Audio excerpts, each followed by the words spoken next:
Hi, and welcome to Flowing Combat Volume 1.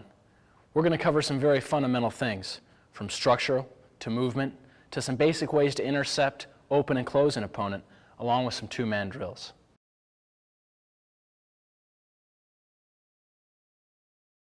The first thing we're going to talk about is guidelines for fighting, basic fighting guidelines. These should apply regardless of whatever style or system or whatever you're practicing, whatever method of fighting, these should apply. There are exceptions, that's why they're guidelines, because there are no exact hard and fast rules.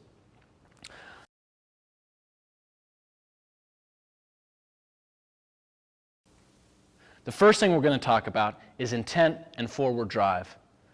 Basically, this is the fight or flight response. We don't want to flinch and move backwards and be overtaken by our opponent. No matter what happens, we want to move forward. We want to have a forward intention. We want to have an overall objective to achieve, and we can't achieve that by flinching backwards or trying to run away backwards.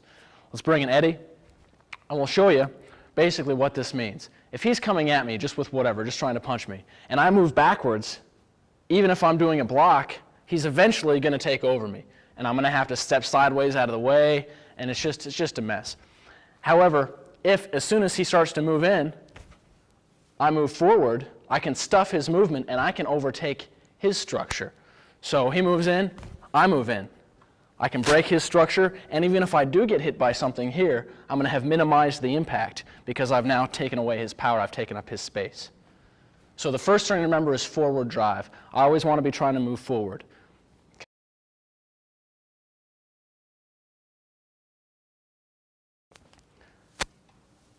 Peripheral vision is the next important thing. Where do we look in a fight? Do we try to look at all the hands, the feet, the head?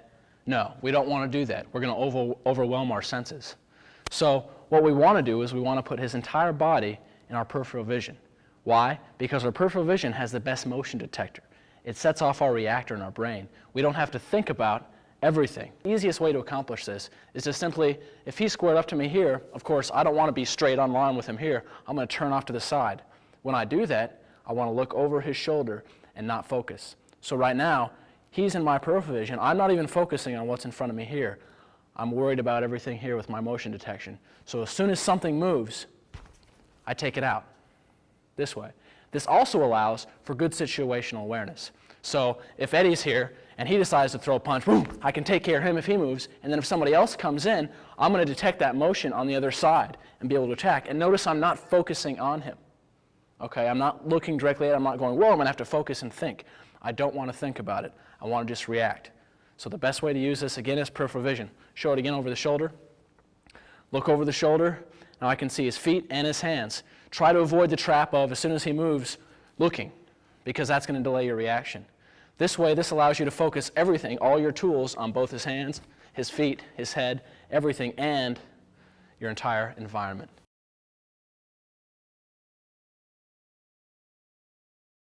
The next principle, the next guideline for fighting, is you don't want to use two steps. What I mean by two steps is in a lot of systems, or you'll see block, punch. From contact, I want to accomplish two things if I can. I want to do damage to the person, and I want to keep them off balance, or get them off balance. I don't want to give them a chance to react back. And if he comes in and he throws a punch and I go block, punch, my turn, his turn, I'm never going to hit him. We're just going to go back and forth. So what I need to do is, as soon as I make contact with him, I need to strike. So as soon as I made contact here, I poked at his eyes. So he throws a punch. From contact, it's here. Okay? If he throws a straight punch, same thing. From contact here, if I have to. I can use both hands. One hand blocks, one hand simultaneously strikes at the same time. Okay? So we have the rule, no two steps. As far as taking his balance away from him, as soon as I make contact, I don't just want to poke and retreat. I want to take away his balance. I want to take away his space. So if I can, I take his balance from contact. So he moves in, here. I've taken his balance. I've struck him in a devastating point or place on his body where he can't recover from get-go. So he has no chance to recover. I also don't want to stop. Also, he throws a punch. I just don't want to go, well, maybe he's down. I want to keep going. So he throws that, I take him off balance, and I keep moving. And I keep striking until he's not there to hit anymore.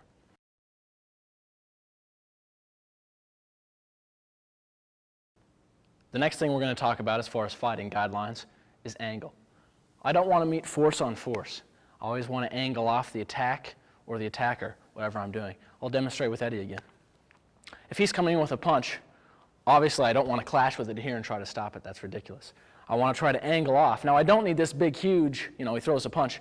I don't need this big, huge angle off this way because that's wasted movement. I don't need this huge, big, long, wasted angular movement like you see in a lot of arts. I just need something subtle. So he comes in, I can just subtly angle and slightly angle off here.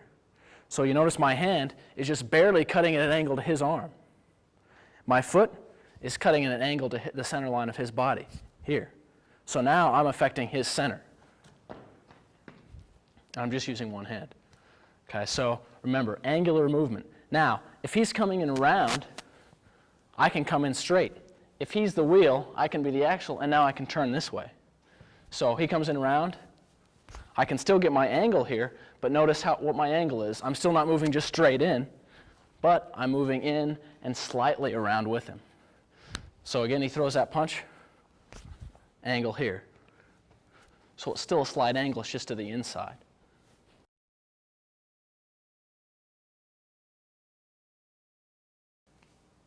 The next guideline for fighting is kicking. You see a lot of arts, particularly Taekwondo, do a lot of kicks, a lot of high kicks, a lot of jump spin kicks. Is that really good in a street fight? Is that really the thing you want to do? Well, probably not. The only kicks you want to use, if you use any at all, are kicks below the waist.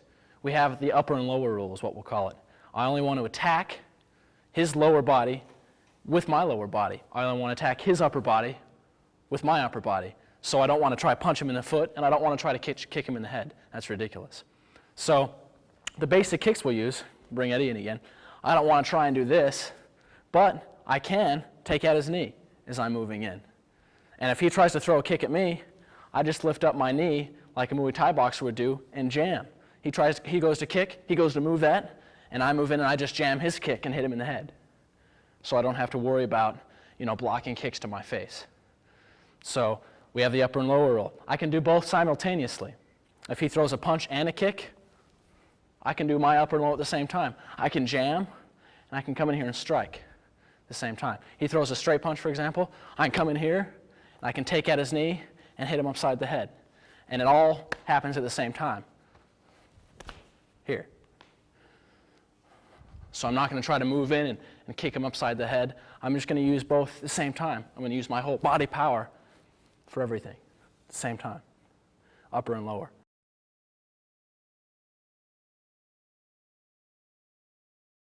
So the rule is, I only want to lock or throw after I've done an initial interception and damage technique. I don't want to try for it straight away, it's too risky. If he comes in with a strike, and I happen to intercept and strike him at the same time, now I can go for a lock or a throw. A good example would be from here, I can come in, I can lock the wrist, and I can throw him this way. I'll show you another example of the lock or the throw. He comes in with a straight punch. I move off the line like I did before. I've stepped at an angle. I've struck him, and I blocked at the same time. Now, if I still have his hand, a lock is presented as well as a throw. I can come in here, and I can get a lock this way and throw him. Or I can crack the elbow as I go down. So I'll show it again. He comes in. I get my strike. Now I get my lock.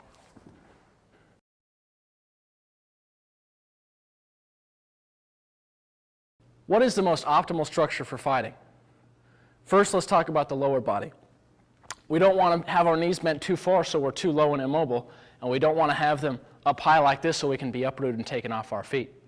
So what do we want? First, we want to be shoulder width distance apart. So we don't tip this way if we're too narrow here, or so if we're too wide here, we can be tipped backwards. We want shoulder distance. We also want our knees bent over our toes in a straight line. Okay, so we're not too high and we're not too low to where we can't come upwards and spring. So the feet should be here. Okay, the front toes should be pointed towards the opponent. The elbow needs to be in line over the knee. The nose, the fingers, and the toes need to be in the straight line pointing towards our opponent. We don't want to be directly squared up to our opponent this way. We want to be just a little bit off. And that will come from pointing our feet and our hands at the opponent. The upper body. First, we need to make sure we're sitting on the edge of a stool. Our tailbone is tucked under a little bit so we straighten out our back and put all our weight to the back heel. We can put 100% of our weight on the back heel and none on the front. So this front foot can come up and not be kicked out from under us, and we have that forward drive off the back foot. Now we can put some weight on here. I would say no more than 40% on the front foot. Okay, so we're at least 60, 40. Or we could be 100, 0 here. Okay. For our upper body, we want to first make sure there's a fist distance under the armpit. Chinese, they call this the qua is open. What this means is when the person presses on our arm or presses on this structure, they're not going to directly affect our balance. So we have time to turn or to maneuver our arm away from the situation. So we want to do that with both arms. We want to make sure there's a fist distance underneath each armpit. With our arm structure here, we want our arms bent, our elbows bent, more than 90 degrees. Here's 90, here's more. Any less than 90 degrees, this becomes a fulcrum and this becomes a lever, and physics works against us. So we want this out more than 90 degrees, and we want this out more than 90 degrees. We want both of them in our center line. We want our fingers or our thumbs in our center line. Once our hands stray outwards here, we're only going to be using our shoulder and our arm power. We want to use our whole body to produce power. So we want to keep our hands in our center. And we have the elbows out here to protect us structurally, and the same thing here. But we don't want to be like this. Our chin is tucked in slightly to protect our neck. Our back, we're not standing up like this, but our back is rounded and our shoulders are sunk in. This is like a bow.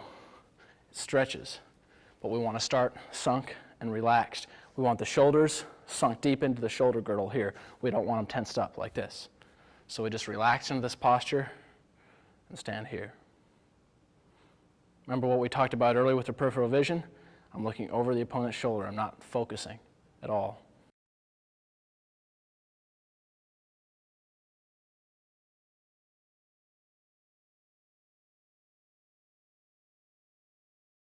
Feet, shoulder width apart. Front foot goes out, faces the opponent. Back foot is 45 degrees to the front foot. The tailbone is tucked under. The elbow is over the knee. The fingers, the toes, and the nose are all pointed towards the opponent. The quads are open, which means there's a fist distance under each armpit. The back is not arched like this, but it's rounded. The shoulders are sunk into the shoulder girdle. The chin is tucked in slightly to protect the neck. And the tailbone, of course, like we said, is tucked under. And we just relax into this posture. The toes can grip the ground just a little bit. The weight, most of the weight's on the back foot, or all the weight's on the back foot, to allow for forward mobility and to pick up that knee to jam, kick, or not be kicked.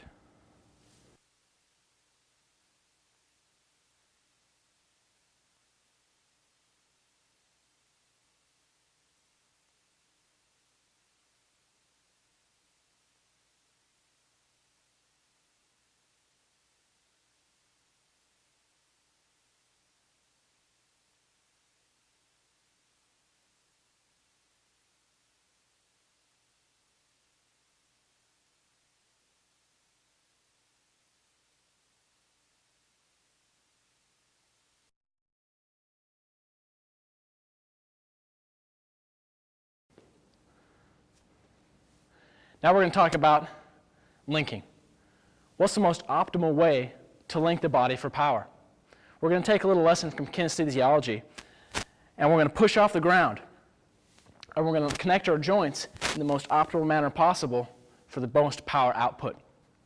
So what we're going to do is we're going to push off the ground with our heel. We're going to keep our knee in line with our toes because we don't want to disconnect our power this way. We want to keep everything aligned. We're going to torque from our waist. So the power is rooted in the feet and directed by the waist. So we push off the ground and amplify the power by turning our waist and our hips. That also seeks to control our upper body. We're going to keep our shoulder sunk into the shoulder girdle here, not out, and we're not going to disconnect it from our waist. We don't want to do this type of thing. We want to keep everything connected.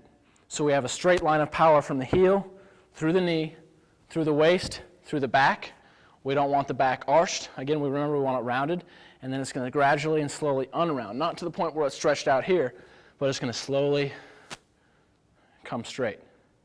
We want the wrist to unload with everything else, whether it be a finger strike or a palm strike or a fist. We want the wrist to gradually unload and uncoil with the entire body. So we start the power linkage from the feet. We turn and unload. Sink back. We take the weight from the back foot and we transfer it all to the front foot for this exercise. We want to keep the nose, the head, in the center of the body. I don't want to turn here because it's all connected. Where my head goes, my body follows. So I want to keep everything centered.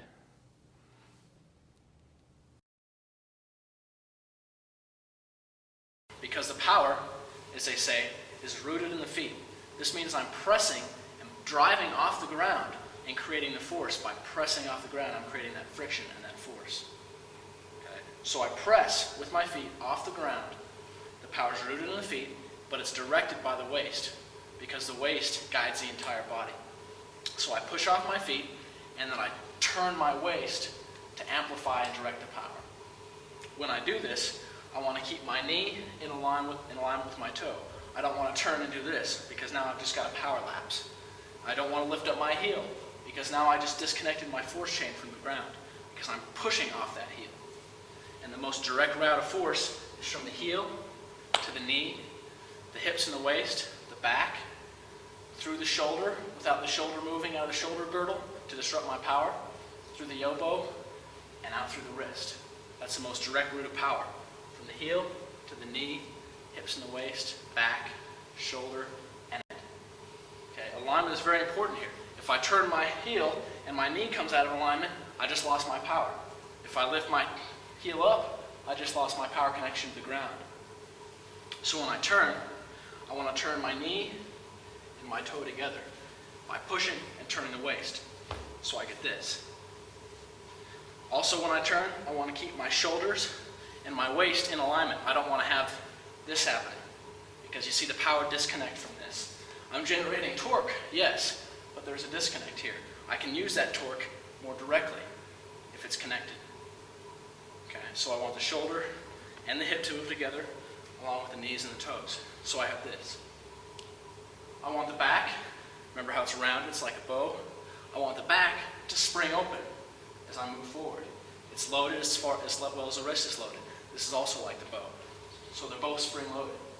So as soon as I push the power from here, just stand here really relaxed and practice this. Put all the weight on the back foot. And as you turn, transfer the weight to the front foot. So you can now lift this foot up.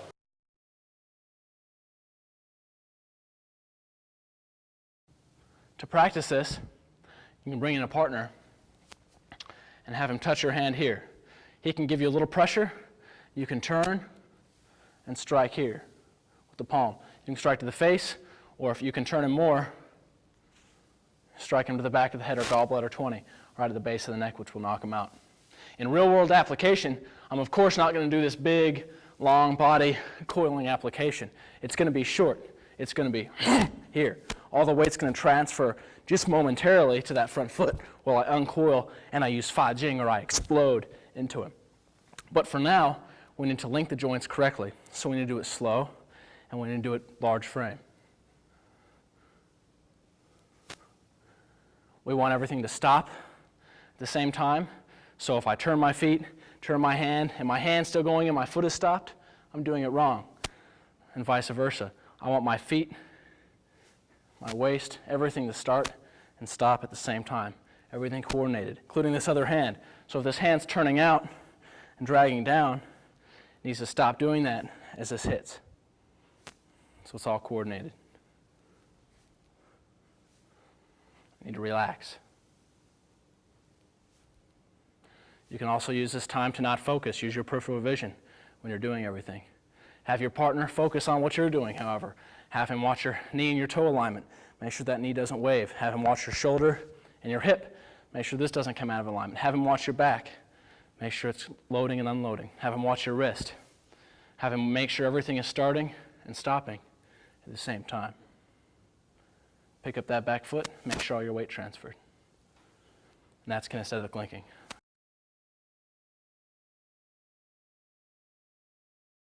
Push hands is a drill that works many things. Push hands works tingjing, or listening skill. It's not listening with my ears, it's listening with my body physically.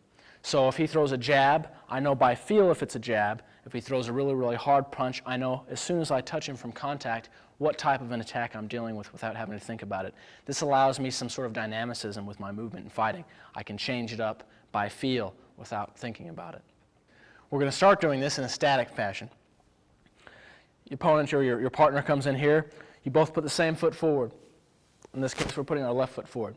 You both take your positions here, and one of you turns it out like here. This hand turns out. We have this rounded structure here. I'm going to take my palm, and I'm not going to move my arms. I'm simply going to turn my waist and put pressure directly towards his chest. In response, he's not going to bend his arm. He doesn't want this to bend less than 90 degrees. So he's just going to receive the energy with his waist and turn. Now I'm going to turn my hand to this rounded structure, and he's going to turn back and push on me. Notice I want to keep this wrist in my center line because I want to turn and react with my entire body. I also, as a good test for this structure, if I push on his wrist here, without him turning, he just needs to feel the power in his back heel. So the power should be going around here, around his shoulders, and down, straight down into his back, straight down to the back of his heel. So if I press here, he should be able to feel the power coming around here and sinking down right into his back foot. Now, if he gets too much pressure, he's going to collapse. He doesn't want to do that. So as soon as he feels a little pressure, he simply turns his whole body in response. So if he gets a lot of pressure, he can just turn his whole body, and now I'm facing a fist. So we want to do this back and forth.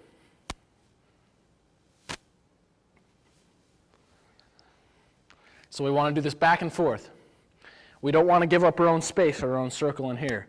I don't want to be able to take over his circle.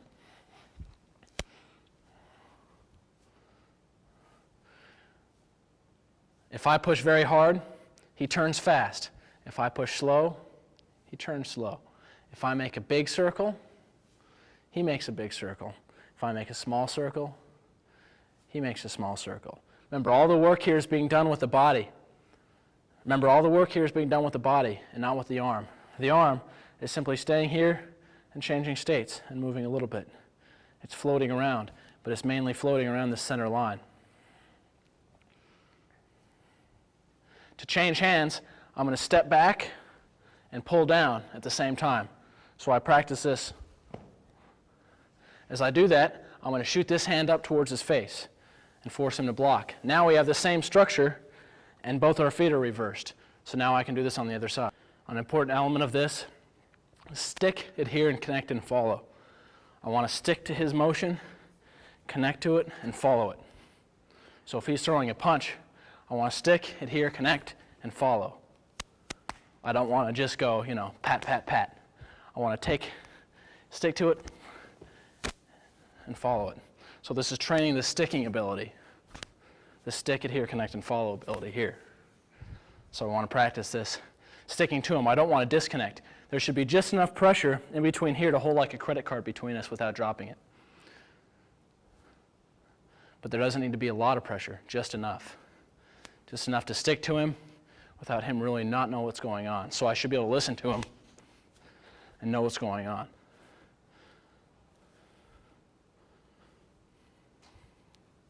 So if he throws a jab, I feel the jab.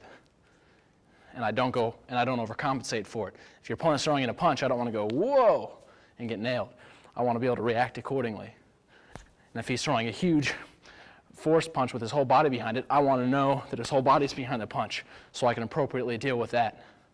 So by training this little interception tool with listening energy and structure, I'm getting an edge up on my opponent. Be sure that you vary the pressure here. I don't want to keep a consistent, even pressure the entire time because that will train the structure, but it won't train that listening energy. So at some point during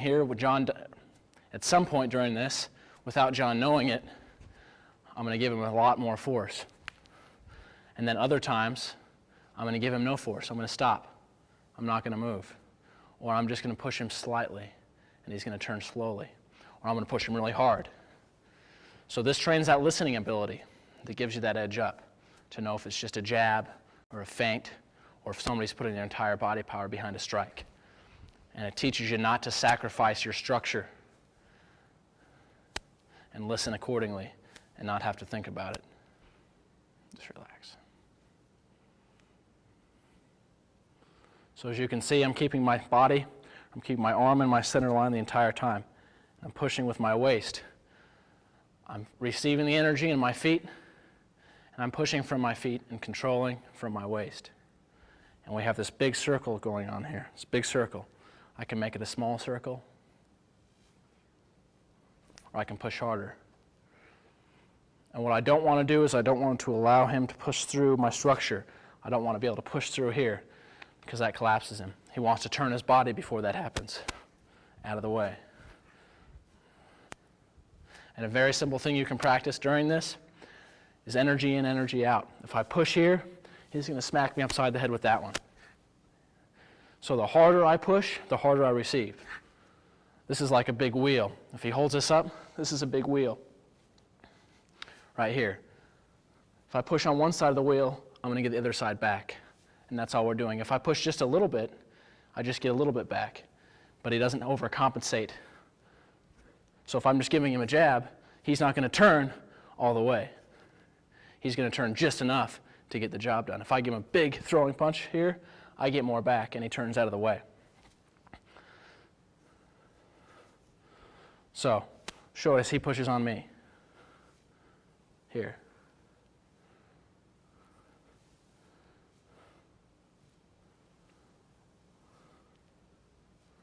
Also, I can practice covering his elbow as he moves in. As he pushes on me, I can bring my palm up to cover his elbow here. As I push on him, he does the same thing. Covering the elbow is detrimental. Because if I can't strike him yet, but if I can reach his elbow, I can control his whole body from his elbow. I can turn his whole body from just pressing on his elbow. So I want to practice automatically bringing that hand up with the turn, because I don't want to just turn this arm, I want to turn my whole body. This will come into play later during the closing techniques. Yeah.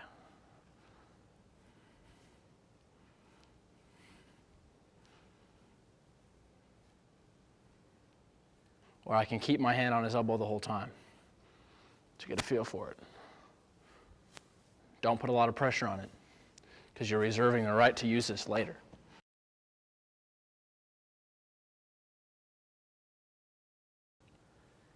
Now we're going to do what's called an opening method. Chinese, they have this opening and closing the gates theory. The gates being the arms. And this is opening the gates, coming to the inside of the body, or closing the gates and going around to the outside of the body. If we can, we want to go to the outside of the body, obviously, because we're closing off all their weapons and getting more away from them. But sometimes we have to go to the inside. If somebody squared up to you like this, or they put their hands up, or they're going to fight you, they throw a big punch, you're going to have to go to the inside unless you want to try to duck and get around to the outside, which is a lot of trouble, and it's not very efficient. So sometimes we have to go to the inside.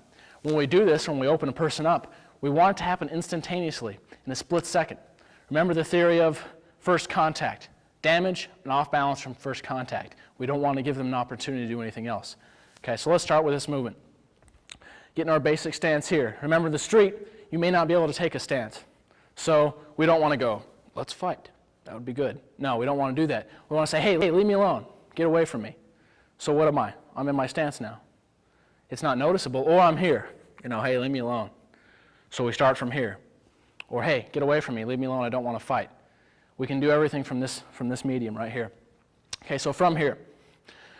As soon as I can touch his hand, I want to turn my entire body out and make contact with this little bony bit here.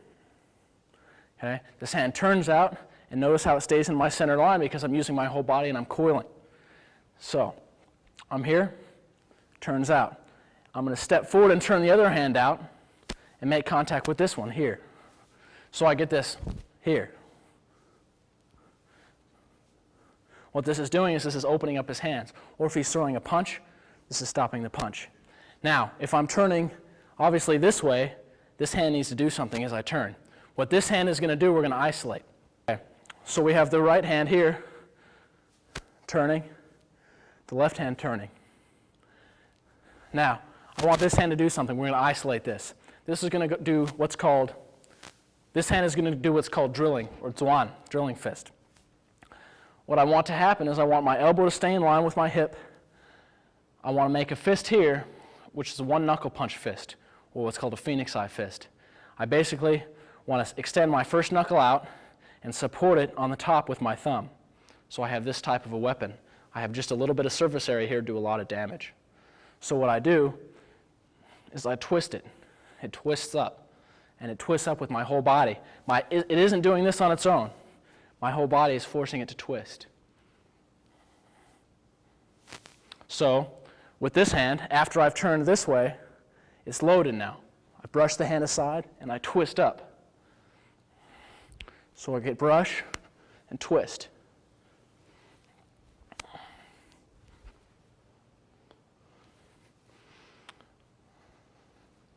Okay, so let's do it from here.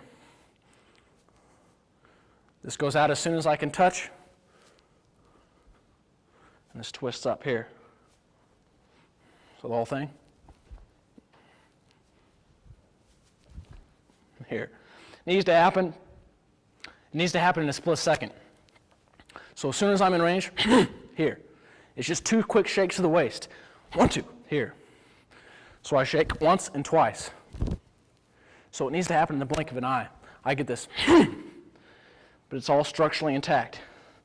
I still have a fist distance under here. My shoulder is not raised up like this. It's sunk as much as it can be. And I'm here. So I want to practice this by myself. The footwork for this is just a forward drive. I don't need to drive forward until I start turning my waist, in this case to the left. So I can touch him, and I drive forward. And I can practice this in a line drill. I can turn around, and I can do this backwards. Notice the drilling up through here. Turn around. I want to practice it on both sides. If I'm right-handed, for example, practice it this side. So I turn here. It's drilling. Let's bring a partner in here and show you how this works. If he takes a stance up against me, or if he raises his hand to fight me, to punch me, whatever he's doing, he brings his hand up. As soon as one hand can touch this hand, I want to move in. From here, if he throws a punch, he can't hit me yet. He has to step in to hit me. But I can reach his hand. So this is when I launch this Fa Jing Chuan, when I can touch this hand.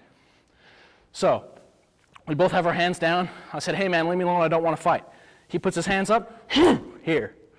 That's it. I want to come in, and what I want to do is I'm turning this out, and I'm striking him on the inside of the wrist, okay, on a pressure point called Neguan. I'm striking him on the inside of the wrist with that little bony bit, and I'm not turning this far away, I'm just bumping it just enough, just that far.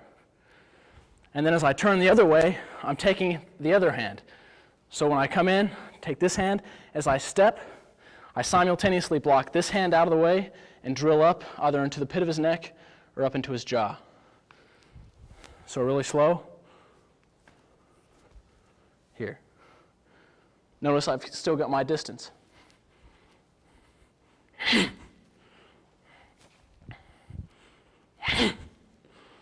You really have to be careful with this drilling when you're training with a partner without any protective gear. So we'll do it slow. As soon as he starts out of range, as soon as he puts up his hands, he'll start walking towards me. Here. I move in. Just drilling. Do it really slow. Just don't move. Okay, so really slow. Yeah, don't move your hands at all. So really slow.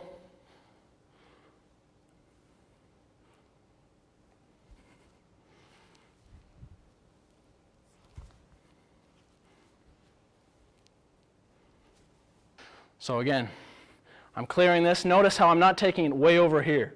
I just need to take it just off the line, here. And it goes right from here.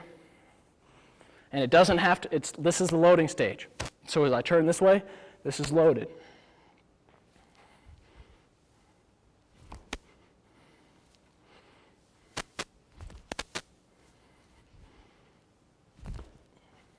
Should take a split second. So I want to practice at first just getting the hands out of the way with 2 shakes. Say 1, 2. I want to be able to bounce his hands out of the way. So just have your partner hold up their hands and just get those hands out of the way.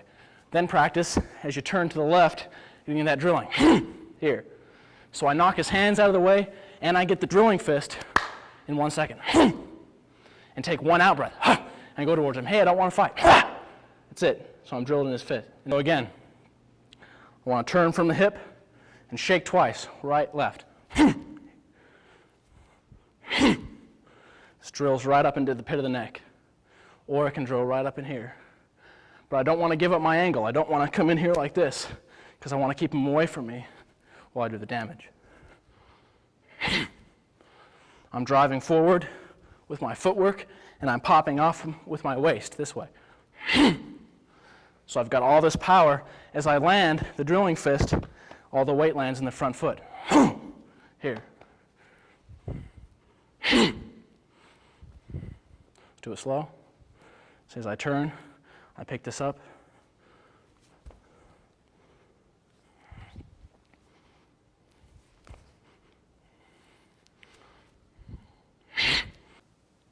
Now we're going to do this opening method with a little more dynamicism. We want to increment how we react to this, how we do this in training.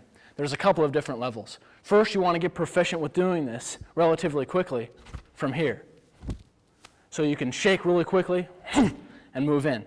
Once you get proficient at doing this by yourself, you need to bring in a partner, as we did before, and do it against a little bit of resistance, but not much. Have them just square up to you and do it statically until you get the idea of how it is.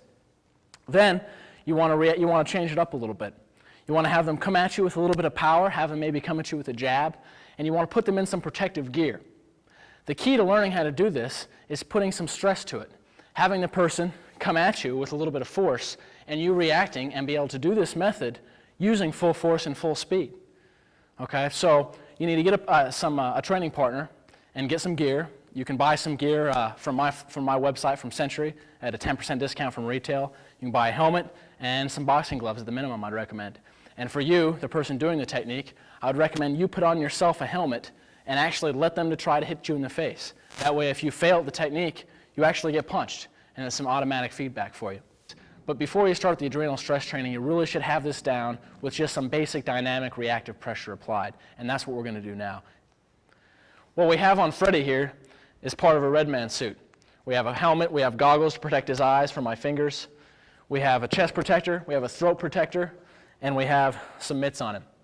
Normally I might want to be in some headgear myself, but we're not going to go that full bore yet. We're going to work up speed and pressure gradually, incrementally. So he's going to hold a fixed posture for me so I can practice this first. I'm going to practice moving in range, and from in range, I'm going to open him and hit. I want to try to generate as much power as I can well in range already. So from here, I want to practice my body mechanics and make sure I'm getting the proper power while holding still, static. So I want to really, really work on that. Then I want to work on my speed and power. I want to get this shake and power coordinated. So I know I'm getting enough power to injure the person. So I want to get this 1, 2, 1, 2. I want to get that speed behind it. So maybe you have somebody like a training coach or something. You have them turn off the lights. You have them turn on the lights and say go. So I start in range. They say go. If he's in range when I open my eyes, I move. So they say go.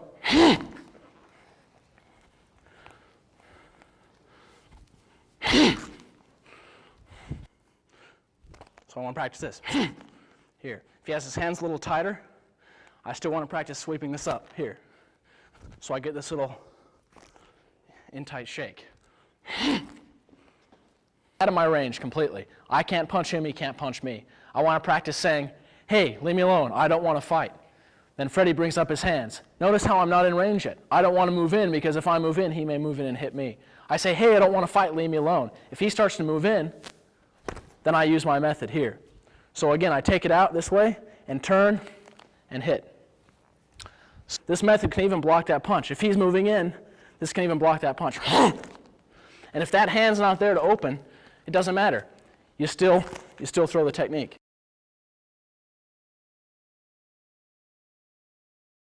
And gradual. Connect the power all the way through.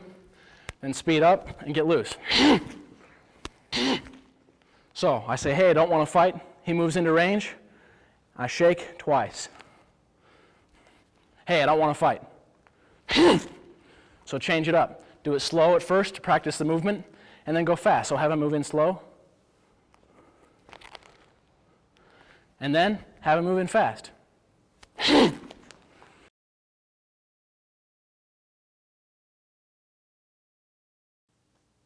We've done an opening method. Now we're going to do a closing method, which is the preferred method. Somebody has a really tight boxing-like stance. You know, if somebody's really in here, or somebody puts up their hands close or goes to throw a punch, a straight punch, it's easiest to try to close them off, and this is what we're going to do. So first, assume your stance here. Practice this motion.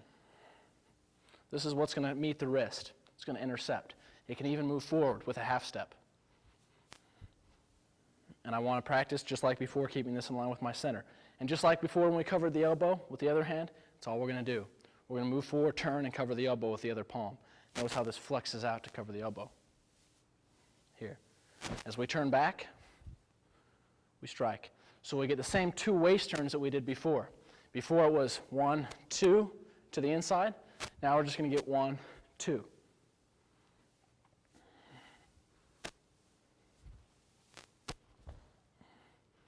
Okay?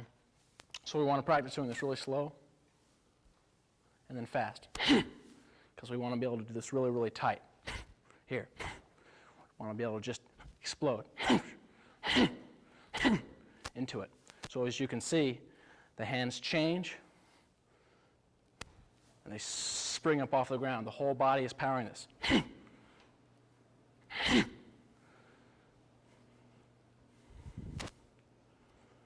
And it's fluid. It's not. It's flowing, but connected. So let's bring in John here. Show how this works. Opponent squares up to you, throws a punch, whatever. This is going to meet the wrist. All this is doing is intercepting and covering the wrist. If he's throwing that punch, it's going to be intercepting that punch. This is going to be covering the elbow. As I come in here, I want to turn him off the line. So I get this. My center needs to be facing his shoulder. So now I can walk right through him. So I'm taking away this lead weapon. If he tries to throw that punch, it's not going to come through because obviously it doesn't have enough room. So my 2 quick shakes, 1, 2, here. Let's center ourselves, John. So as soon as I'm in range to touch him here, as soon as my hand can touch his, that's when I want to move. So if I can lift this up and touch her, say, hey, I don't want to fight, and he moves in range, here. That's my close. And I can strike upwards into the jaw and the neck, and I want to keep my hand on here. Hey, I don't want to fight. Again, I want to put on pads and do some resistance training and do some adrenal stress training, but we'll talk about that a little bit later on. For now, just get this motion. Cover this right on the elbow. I don't want to go and take it off. I want to put it on the elbow, give some pressure, and stick with it. I want to turn with him so I know where his body is. If I have to, I can take this forearm and dig it into his ribs. So I can get this forearm so I can stick to his elbow and dig and strike with my forearm into his ribs as I move in. And I can do all that at once. So I get this. I don't just want to here, I want to stick. So just practice this.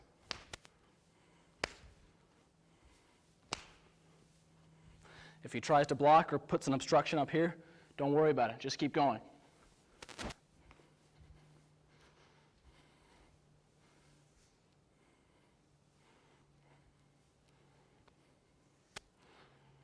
Another way to do this, if we're in close, I don't need to use this palm as a weapon. For example, if I turn in here and he has a stopper here, he has something to block this, the next logical thing to do is to roll this elbow in.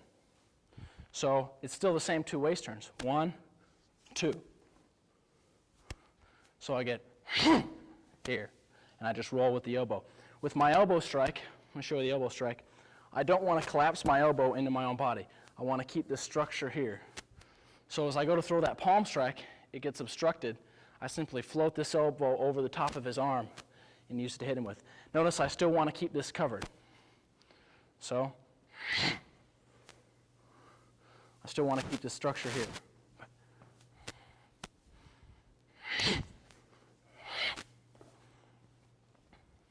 If I can close him off completely, I can still use the elbow even if he doesn't block here.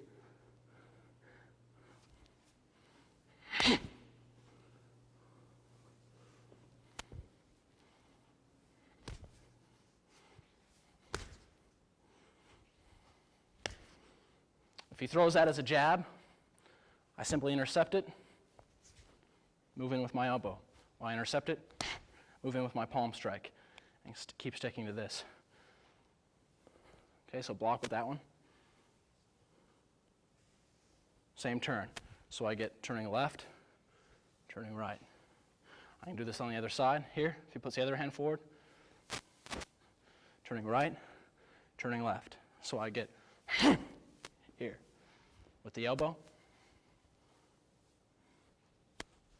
here. So I still get two-way shakes, even though it goes into the elbow. Let's talk about a throw. If we want to throw him down as a follow-up, I meet him here. All I simply have to do is step behind him slightly. Instead of running right into him, I step behind him a little. So as I turn and move forward, I place my foot slightly behind his foot. That way when I go to turn to the right, I get a throw. So I get a left turn as I move forward and step right next to his foot. As I turn right and strike, I get a strike and a throw. So I get the same two shakes, but with a throw. Now remember, I'm not specifically going for the throw. I'm going for this strike, but if I happen to be in position with my foot here, he's going to be tossed. But I don't want to just try to throw him and not worry about injuring him. My primary objective is to injure him as much as possible in a split second. So if I can slam him in the jaw and slam his head to the ground, I'm going to get a lot more injury. Now we can't go full force or full speed here because obviously we don't have protective gear on John, so let's do it slow.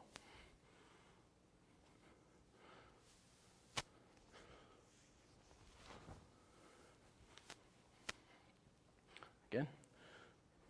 Turn to the left and move in.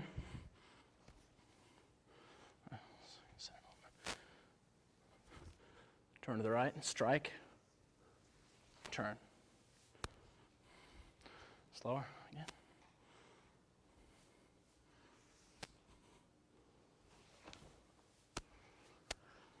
If John doesn't have any weight on that foot, don't put any weight on your front foot, John. If John doesn't have any weight on that front foot, it might be a little harder for me to get the trip. But he comes in. That way, now I have to go further behind him because if I don't feel any weight here, there's going to be no leverage. And I'm just going to end up hitting him backwards, which is fine because I just want this strike. That's what I'm really going for. If I step further through him from here, it doesn't matter if there's weight on this foot or not because I'm going to be taking away his body. I can also utilize this hand here to break the plane of his back for the throw here. So I want to use all my tools from here. I may turn in this way and take him down for a throw. So there's a couple of different throws as you can see here. From just doing this,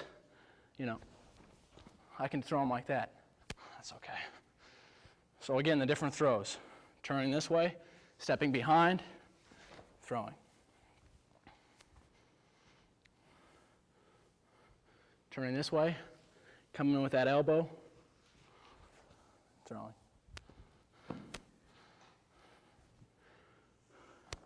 Breaking the plane of his back here, and I can take away his jaw this way. Do that one again.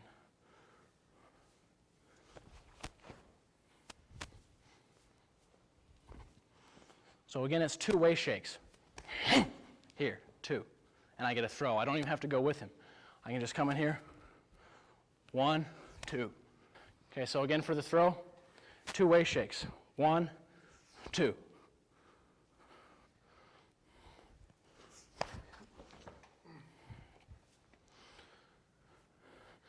Different throw with the elbow. 1, 2. Let's not do the throw. Okay.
Now we're going to do a 2-man drill from Tai Chi Chuan called Sanshou, or free fighting.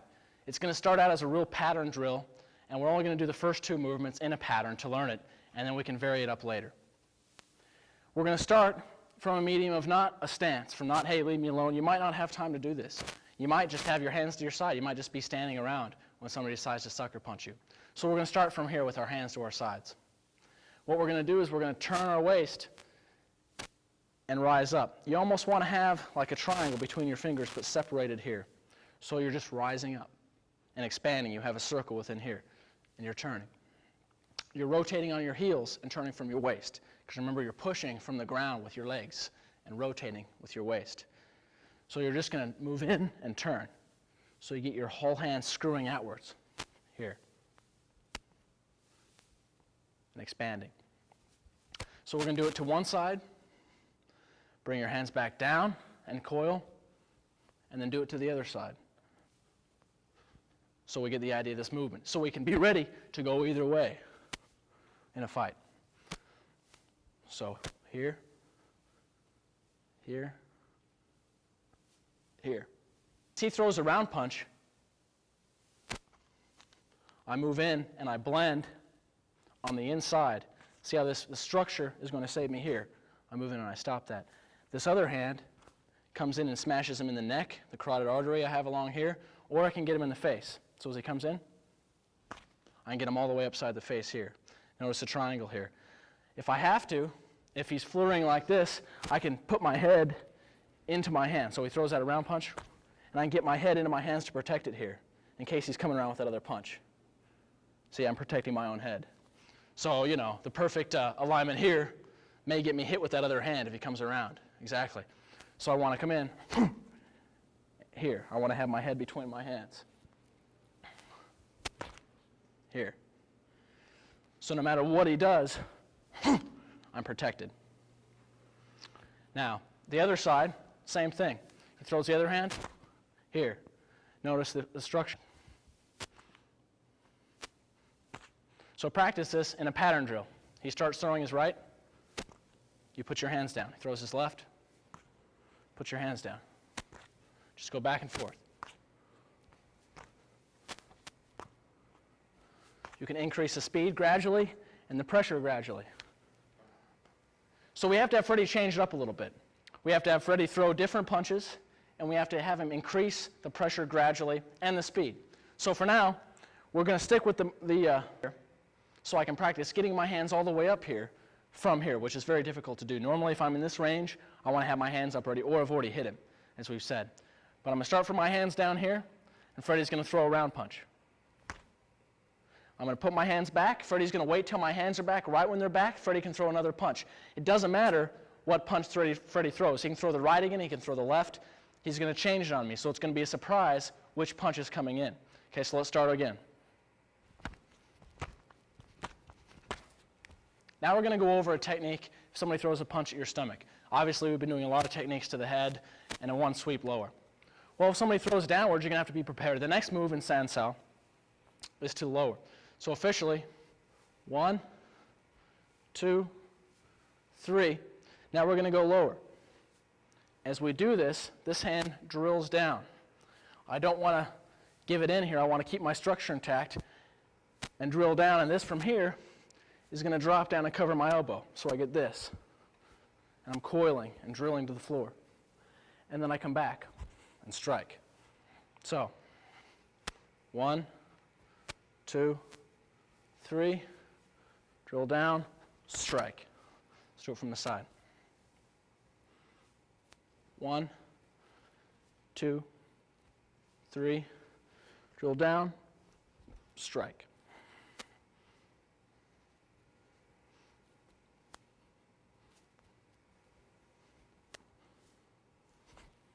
This again. 1, 2, 3, drill down, strike.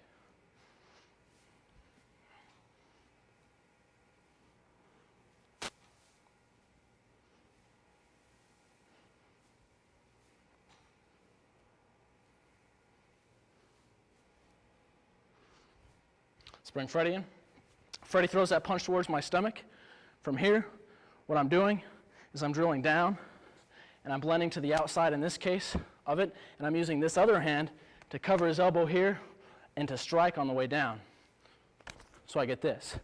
Now, after I block this, I can rotate this over and strike with my entire forearm to his body. So I get here. So you can see this obvious load. I can also go underneath his arm. So he throws that towards my stomach. I can throw an elbow to his sternum here, or I can take my whole forearm and go up underneath and launch him. So I get upper. Let's do it in pattern here. I get upper, upper, upper, then I get the lower, or I can throw the other lower. So I get upper, upper, upper, lower. Now this is to the inside. See this? This comes and see how it turns out, and I can actually take him off his feet with that. But I want to blend just a little bit here, and now take this elbow and forearm back into his face. So start it again from the beginning.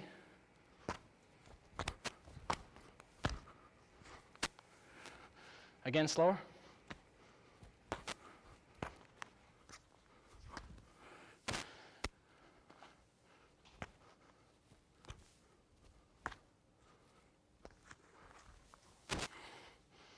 Now we can start out of range, and I can put my hands up here. So he does the same thing, same pattern.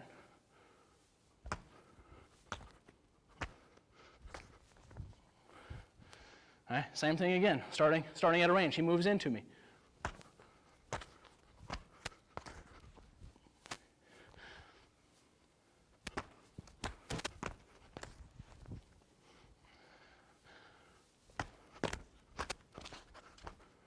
From the beginning.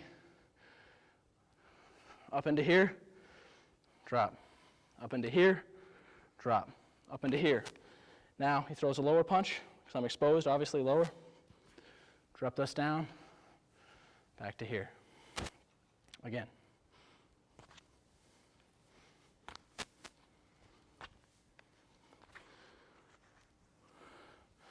Again, slow.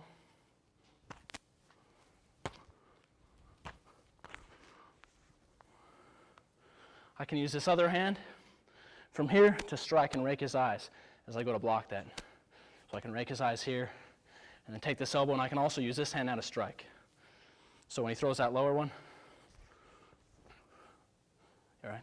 Yeah. Okay. Now you can isolate this and just practice the lower one. Just have him throw punches at your stomach and just practice this.